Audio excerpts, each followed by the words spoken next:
mordus de vinyle, bienvenue sur la chaîne Vinyl Discovery. Et oui, le volume 4, un vinyle au pif, sans pif. Et oui, vous attendez tous le moment le plus délicieux de l'épisode, à savoir le choix du disque. Au pif, bien évidemment. On va ici, au pif. Manowar, sensationnel. Ah oui, les dieux du heavy metal. Là, album sorti en 84, le 3e album de Manowar. Là, on est sur le pressage français, original, avec donc le label rouge Bernet. A noter que cet album n'est sorti qu'en Angleterre et qu'en France, même pas aux États-Unis. Au début, ils voulaient faire uniquement un EP, et finalement, ils étaient tellement satisfaits de leur production, de leur travail, qu'ils ont voulu en faire un album de 7 titres, 33 minutes environ.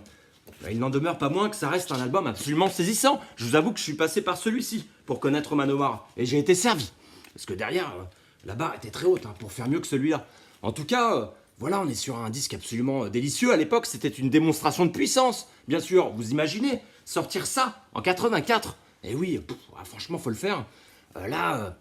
C'est très efficace, puissant, des envolées mélodiques, avec un Eric Adams au chant très inspiré, et puis un Joey DeMaio, bien sûr, qui a écrit toutes les chansons, et qui fait bien comprendre qui il est. Et voilà, c'est lui, c'est toujours le concours de celui qui a les plus grosses boules de pétanque. Ah, et bien sûr, Joey DeMaio, on en reparlera tout à l'heure. Donc là, en effet, plein de titres ici, qui sont intéressants, qui sont devenus des hymnes, qui sont interprétés régulièrement en concert. On a par exemple Hitch Down, on a l'impression d'être sur le champ de bataille avec ce morceau. Petit extrait.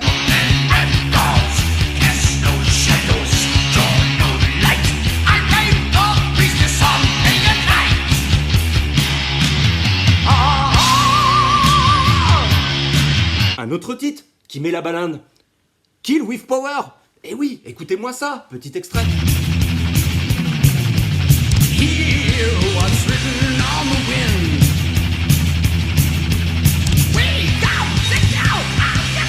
On a aussi le titre éponyme, Hail to England. Alors c'est peut-être mon morceau préféré.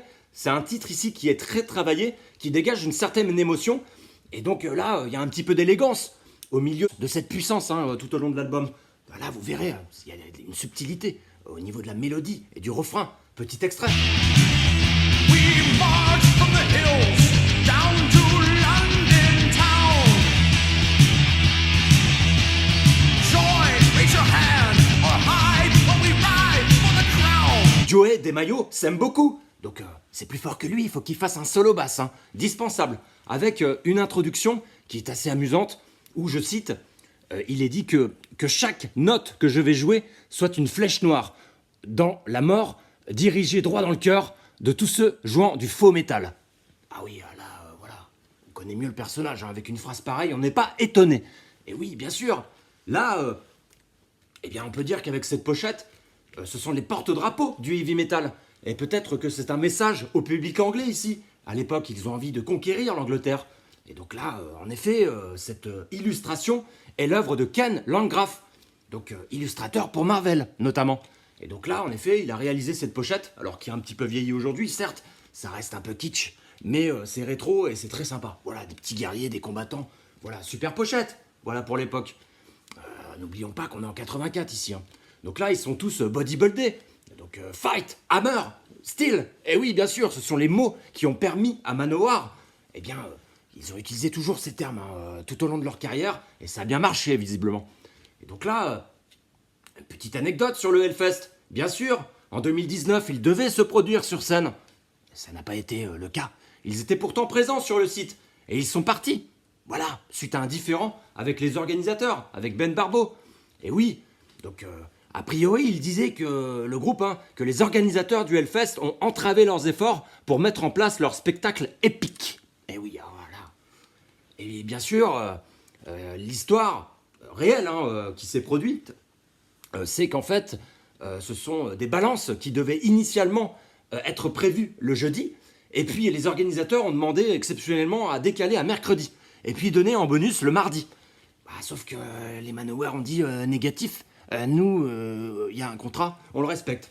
Ils ont demandé une indemnisation, ils y ont été vraiment au forceps, et ils n'ont pas réussi à obtenir cette indemnisation. Et du coup, Ben Barbeau a dit no go. Et donc, pas d'indemnisation, pas de spectacle. Et voilà, c'était leur choix, dit Ben Barbeau. Donc, ils sont partis du site. Voilà. Et là, on attend la programmation 2025 du Hellfest. Ah oui, il n'y a que les qui ne changent pas d'avis. Et oui, ce serait incroyable de les voir. En tout cas, ce serait une démonstration d'intelligence. Qu'ils reviennent là, ça permettrait de boucler la boucle. Mais j'en doute complètement, même si c'est un rêve. Imaginez Manohar qui sera mal au Hellfest 2025. Ça serait délicieux ça. En tout cas, voilà.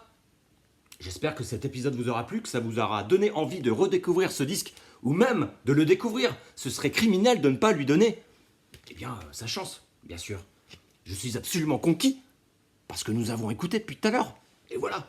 Avant de nous quitter, je voulais faire un petit clin d'œil à Vinyl Actu, une chaîne absolument délicieuse. Tous les 15 jours, le vendredi soir, il nous concocte un chat en direct où il parle d'une dizaine de ses disques, de sa collection. Et voilà, il est très participatif. Donc les personnes écrivent bien sûr leurs sentiments, moi le premier.